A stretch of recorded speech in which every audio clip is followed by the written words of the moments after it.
Bismillahirrahmanirrahim. Assalamualaikum warahmatullahi wabarakatuh. Alhamdulillah, alhamdulillah, alhamdulillahirabbil alamin.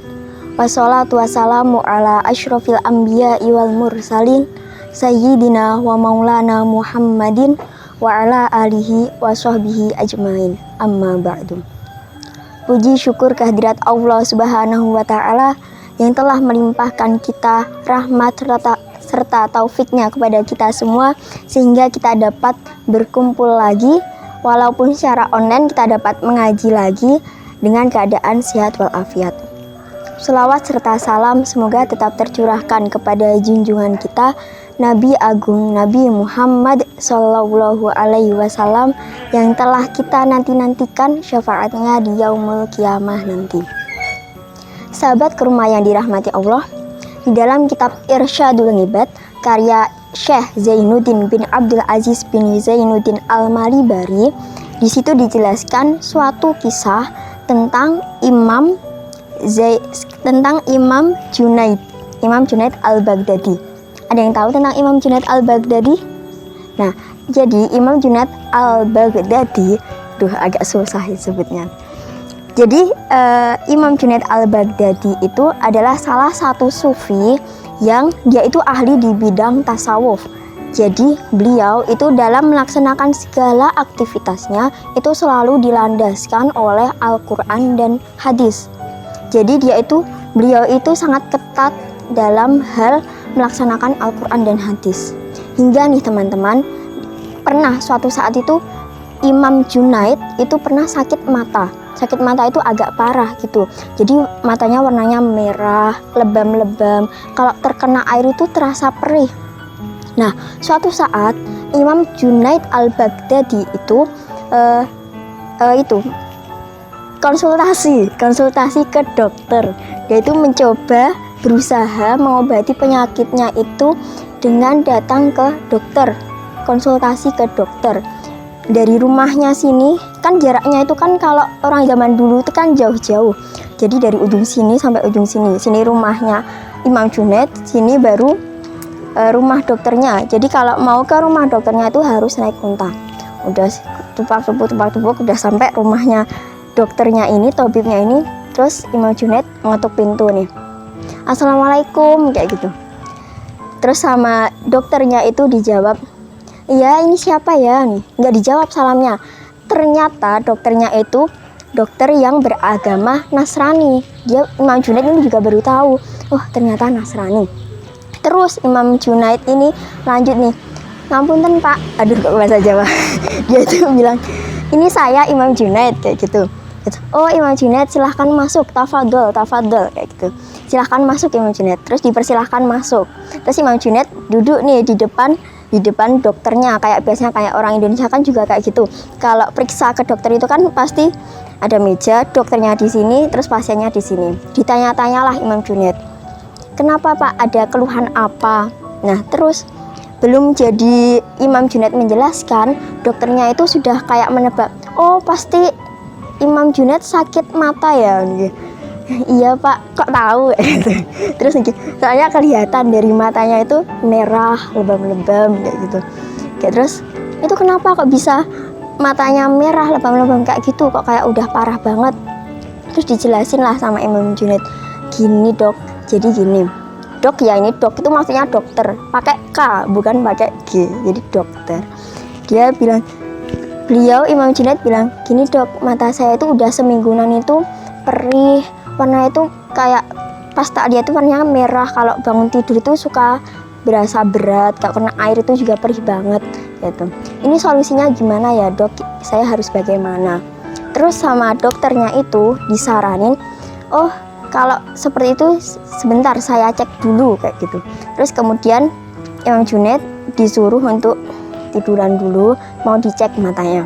Udah dicek, matanya kayak kayak periksa mata itu kayak dilebarin terus di laser kayak gitu, nggak tahu ngecek apa.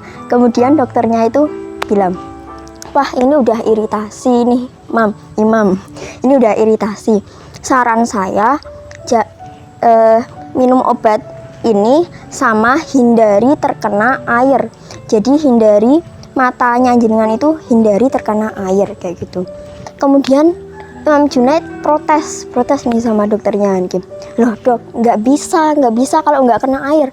Saya kan ini Islam. Nah Islam itu kan ada kewajiban sholat 5 waktu.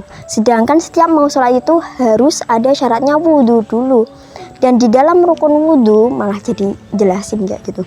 Di dalam rukun wudhu itu ada kewajiban untuk membasuh wajah secara merata. Kan nggak mungkin nih saya membasuh wajah secara merata kalau mata saya itu nggak basah. Nanti kalau mata saya nggak basah, nggak sah lah wudhu saya. Saya nggak mau kalau sholat saya tidak diterima Allah kayak gitu. Terus karena Imam Junaid ngeyel, akhirnya dokternya jadi mutung, bilang kayak gini, ya udahlah terserah jenengan, yang penting saya udah ngasih saran kayak gitu. Akhirnya Imam Junaid pun pulang, bilang ke dokternya, ya udah dok, terima kasih atas sarannya, saya pulang dulu. Akhirnya Imam Junaid pulanglah ke rumah beliau. Karena tadi kan sowan ke dokternya itu kan sore, sampai rumah udah malam. Terus Imam Junaid melaksanakan sholat maghrib, terus beribadah sampai isya, terus melaksanakan sholat isya. Terus kan beliau tentu wudhu dulu, sebelum sholat itu kan wudhu dulu. Pas mau membasuh wajah, Imam Junaid itu merasakan perih di matanya karena terkena air. Wah ini perih banget, tapi kalau enggak saya ratakan airnya ke wajah saya, nanti wudhu saya enggak sah, enggak sempurna, nanti sholat saya enggak keterima oleh Allah, saya enggak mau. Akhirnya tetap gimana caranya Imam Junaid menahan rasa perihnya itu, kemudian tetap melaksanakan wudhu secara sempurna, kemudian melaksanakan sholat. Kemudian karena sudah tidak tahan dengan rasa sakitnya lagi, Imam Junaid kemudian habis sholat isya nih tidur sare. Imam Junaid sare.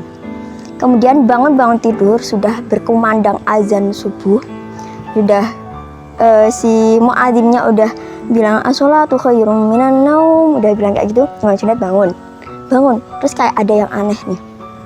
Loh, kok kayak ada yang aneh ya? Tapi apa ya? Kayak bingung kayak gitu, merasa ada yang mengganjal. Ternyata ketika habis wudhu, Imam Junaid tuh ngaca di rumahnya, kan ada kaca. Terus ngaca, loh kok mataku udah nggak merah lagi ya? Kok mataku udah nggak sakit lagi ya? Terus wah, maha suci Allah nih, alhamdulillah mataku udah sembuh. Tapi kan tetap aja di pikiran Imam Junaid itu kayak bingung, ini kok bisa sembuh padahal saya itu belum minum obat yang dikasih dokternya. Saya juga nggak mengikuti saran dokter untuk tidak mengenai air ke mata saya, kok bisa sembuh, ini gimana sih kayak gitu. Terus tiba-tiba ada hatif itu kayak suara tanpa wujud kayak gitu. Dia berkata kayak gini, Junaid telah mengabaikan rasa sakit matanya demi mendapatkan keridhoanku. Andai kata ahli neraka itu meminta seperti yang Junaid alami, niscaya akan kukabulkan. Seperti itu. Ada hati berkata seperti itu. Itu menandakan bahwa Allah ridho terhadap apa yang dilakukan oleh Imam Junaid. Kemudian di pagi harinya, seperti biasa Imam Junaid beraktivitas. Imam Junaid keluar dari rumah untuk pergi ke suatu tempat, dan di perjalanan Imam Junaid itu berpapasan dengan dokternya tadi, dokter Nasraninya tadi. Terus dokter Nasraninya itu bingung, loh Imam Junaid kok mata jenengan udah sembuh, padahal baru kemarin sore loh jenengan pergi ke rumah saya konsultasi, emang apa yang Anda lakukan kayak gitu. Kemudian Imam Junaid menjawab, wahai dokter, saya hanya melaksanakan wudhu seperti biasanya, saya sempurnakan wudhu saya, walaupun perih tetap saya tahan-tahan demi menyempurnakan wudhu, dan kemudian saya melaksanakan sholat. Nggak tahu kenapa, maha suci Allah, alhamdulillah, bangun-bangun dari tidur mata saya sudah sembuh kayak gitu. Nah di situ dokternya itu menangis, dan dia itu bilang kayak gini, ini adalah hakikatnya obat. Obat ini adalah dari Tuhan, bukan dari makhluk. Dan seharusnya Imam Junaid, akulah yang menjadi pasien, akulah yang sakit mata itu. Mata hatiku ini sakit, dan seharusnya engkaulah yang menjadi dokter saya. Nah setelah itu dokternya itu bilang kayak gini, tuntun aku Imam Junaid, aku ingin masuk Islam.